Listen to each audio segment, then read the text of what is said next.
Hey guys, it's Abel AUM. I'm back again with another video about guitar. This is the second lesson on this method of arpeggio and guitar neck mapping, solos. I don't even have a name for it yet. If you guys have ideas, let me know.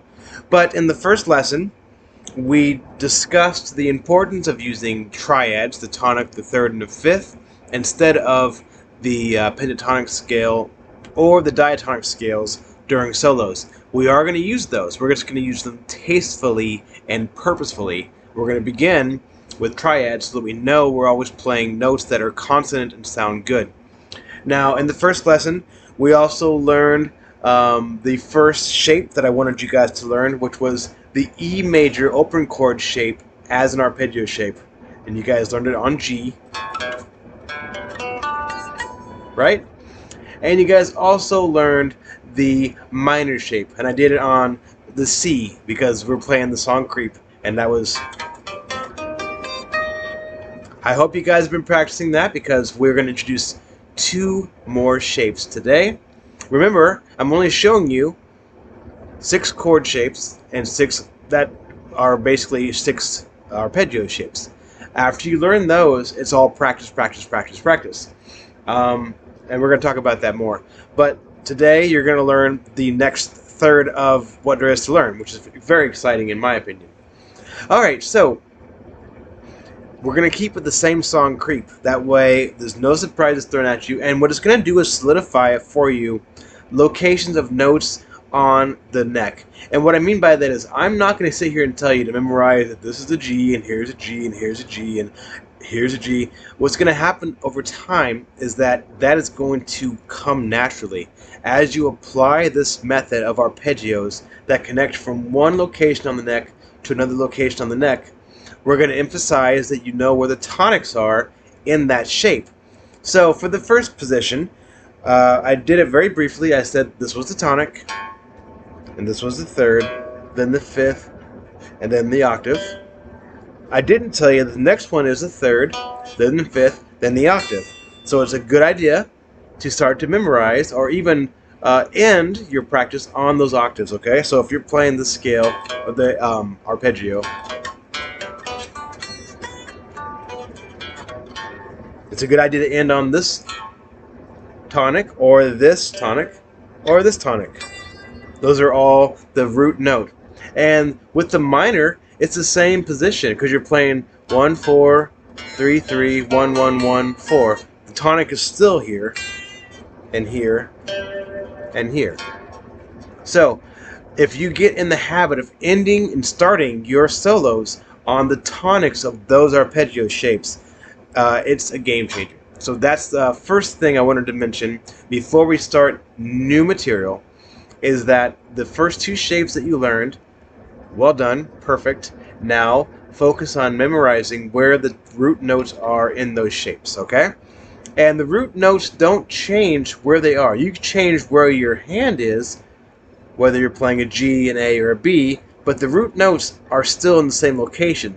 So it's going to come very naturally to you to end on the root notes and start on the root notes. And even after you get that, we'll work on starting on the thirds and the fifths, etc. But root notes comes first. Okay.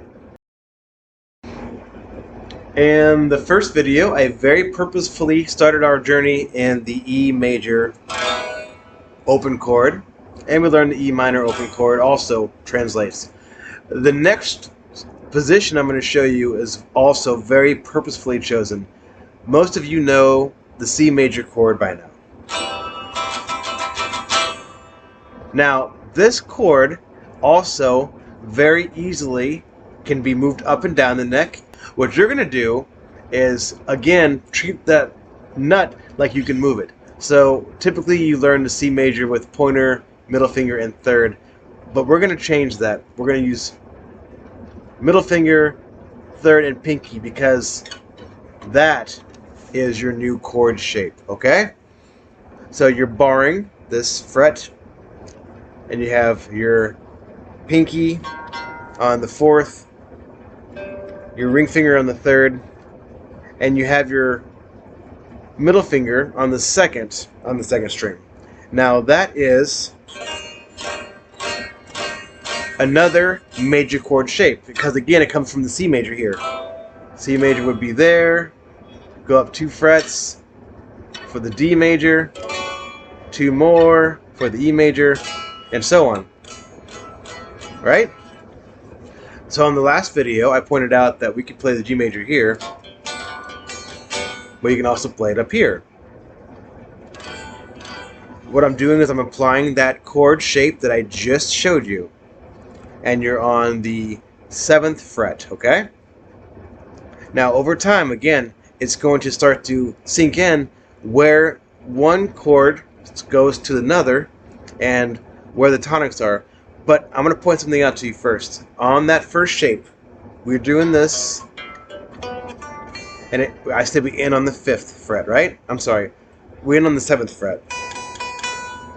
It's 5 from where you're starting. That's why I said the 5th. But yeah, you're on the 7th fret, 5 frets up from where you start. This is where the next shape starts. This is where that other G chord starts, okay? So this is the G major, just like this is the G major, but it's based off the C major shape, just up here, okay? Now, that is part 1 of this video. I want you guys to recognize this new chord shape and practice it. You want it to be clear. The next step would be making it into an arpeggio.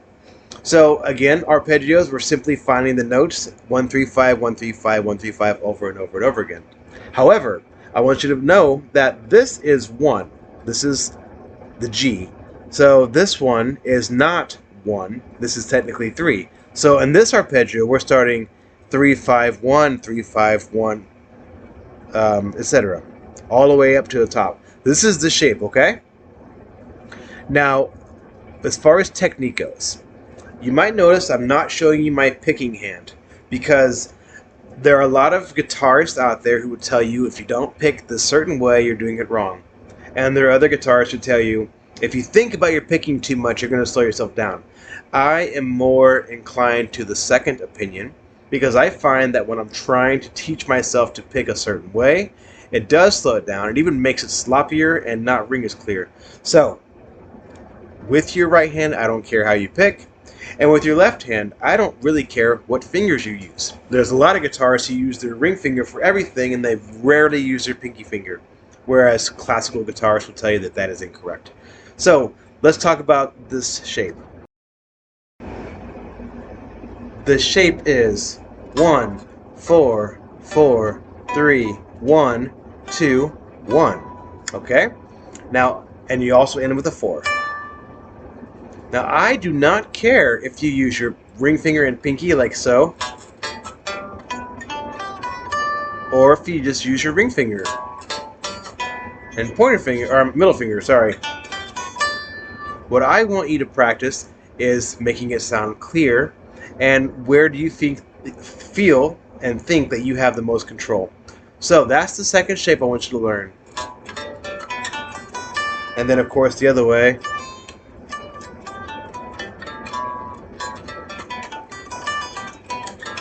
See that? This is based off of the C major open chord. We're simply changing our finger location and moving it up to where the last arpeggio shape ended. Yep, that's it. So now what you can do, rather than just playing an arpeggio on shape 1,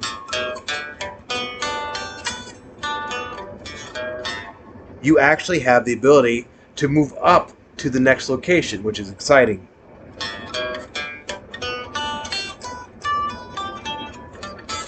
See that? And you can go the other way too.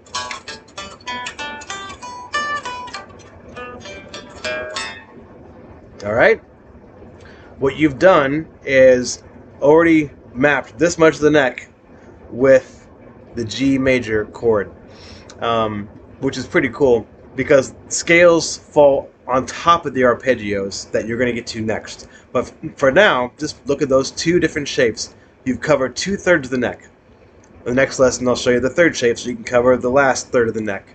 And then it just repeats. Okay, so now when you're practicing Creep by Radiohead, you can start here and do, and move up to here. Or you can start here. Sorry. Right? So I'm going to show you if I were to play Creep and I said, okay, I want to play it in this position. I want to leave this out of it. Now I can play G here instead. And I'm going to go to the B. Right?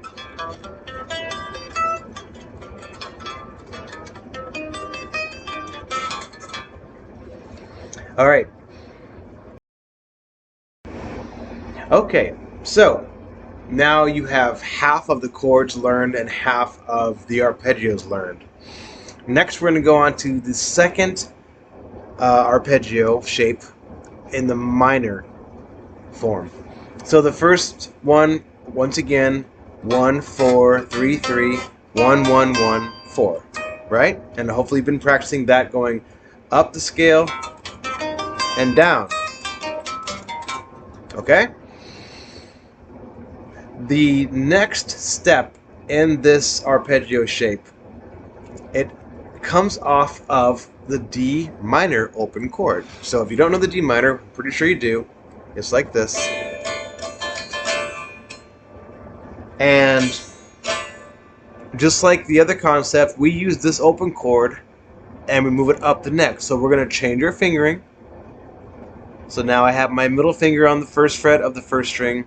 I have my ring finger on the second fret of the third string, and I have my pinky finger on the third fret of the second string.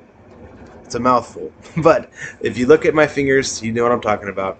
And I'm going to treat this nut with my finger, and I move up, okay? So this is where I'm starting on a D minor. Sorry, sounds funny. There it is. If I were to move that up, that's a D sharp minor, E minor, F minor, etc. Okay?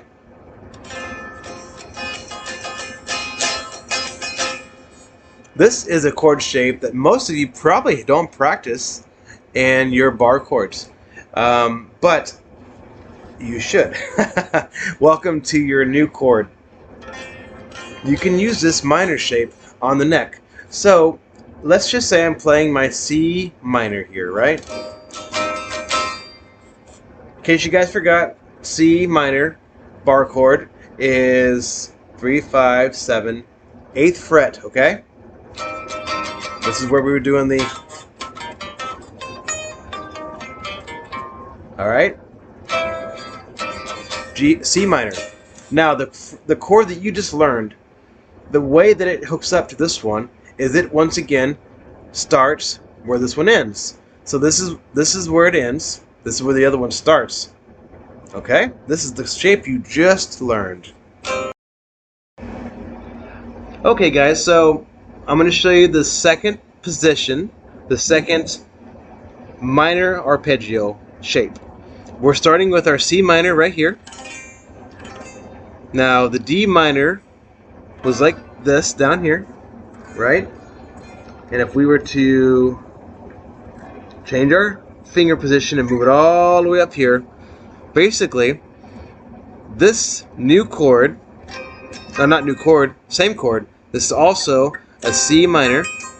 This shape starts where your other shape ended. So you're playing a C minor here, pinky and ring finger on the 10th fret. Your new chord, your pointer finger is barring that same location, and your other fingers fall into place. Now what I want to point out, very, very important, is that with this arpeggio shape, this is the chord. The arpeggio shape, you're not really playing this string, the 6th string. You're not really playing the 6th string with the chord, okay? You're playing the other 5 strings. And when you start the arpeggio shape, you're starting with your ring or your middle finger right here. Okay? So, to say that again, you're on the C minor here. Your ring finger and pinky finger on the 10th fret. So when you do the next chord shape, you'd be putting your pointer finger where those were, and your other fingers fall into place. You're still playing a C minor. But when you're playing the arpeggio, you start right here. Okay? And the shape goes like this. 2, 1, 1. Now I don't care if you use your pinky or your middle finger, but the next one is 4. Okay? So 2, 1, 1, 4. And then you do 3, 4, 2, and that's actually 5. And I don't mean you're on fret 5, I mean from the starting point, which was right here, you're going up 5 frets. Let me show you that again, okay?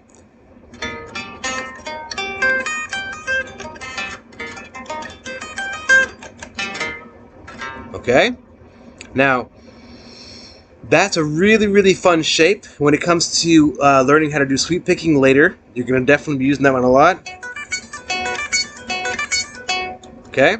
Every single one of these arpeggio shapes that I'm showing you goes directly into sweep picking. So if you like sweep picking like I do, it's worth learning. Okay, so now what we learned is 4 chords and 4 arpeggio shapes to go with them. So now how are we going to apply this? What are we going to do with this? We're going to practice the same creep song using these different chord shapes. Let's say we want to start right here, okay?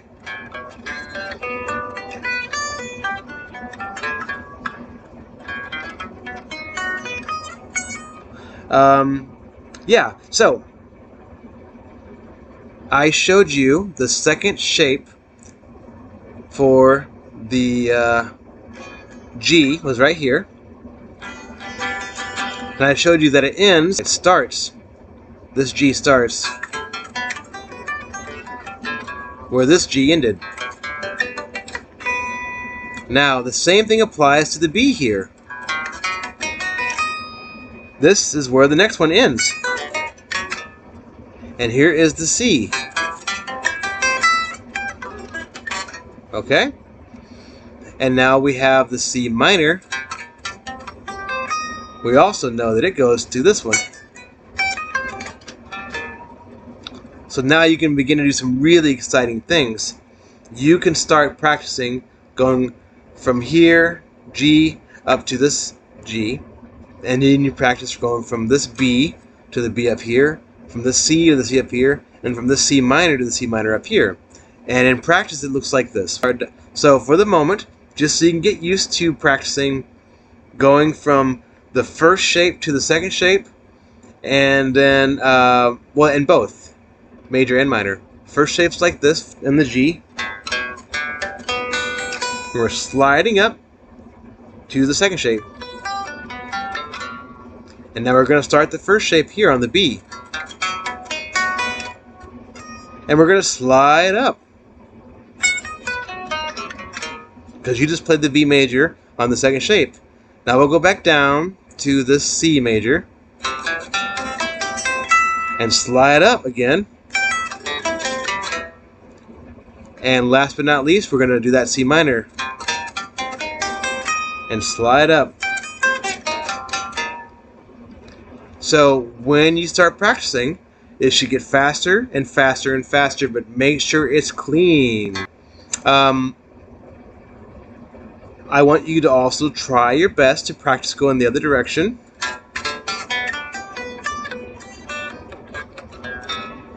And of course, we have the B up here.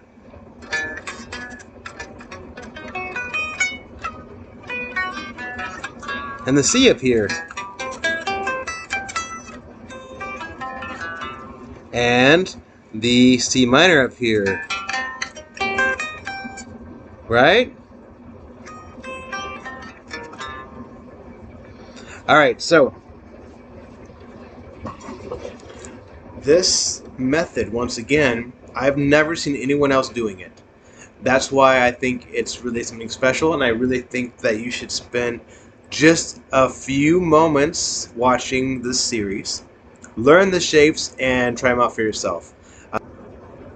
Okay, great. Now, we have 4 out of 6 chords done, and we have 4 out of 6 arpeggio shapes done.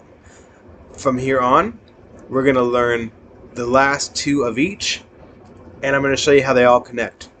From that point forward, we're going to talk about using those shapes and improvising over backing tracks. And after that, we're going to talk about throwing in those pentatonics and diatonic scales, and of course techniques like bends and vibrato to basically make you a guitarist. And you know, we can talk about pinch harmonics and everything too. But for now, this is the start of your journey on mapping the guitar neck, learning how to play every chord in every single position on the neck, and it's basically thoughtless.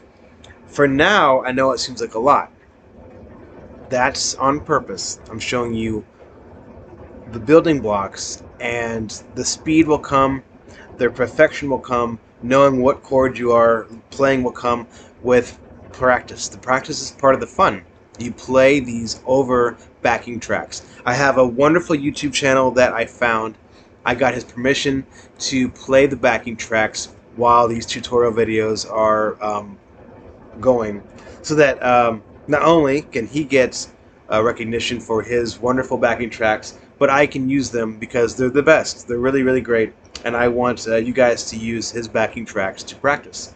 It's much easier for me to show you how to do it on his tracks than for me to make my own, because his are great. Alright, I think that's all I have for the second lesson. If there's anything that's not clear, please comment or email me at rectorarondale@gmail.com. I hope you're enjoying this series. It's really a wonderful option, a wonderful method of playing guitar that you'll find to be more and more useful and more beneficial as you keep going. So, yeah, hope you enjoyed it. Thank you for watching. Bye.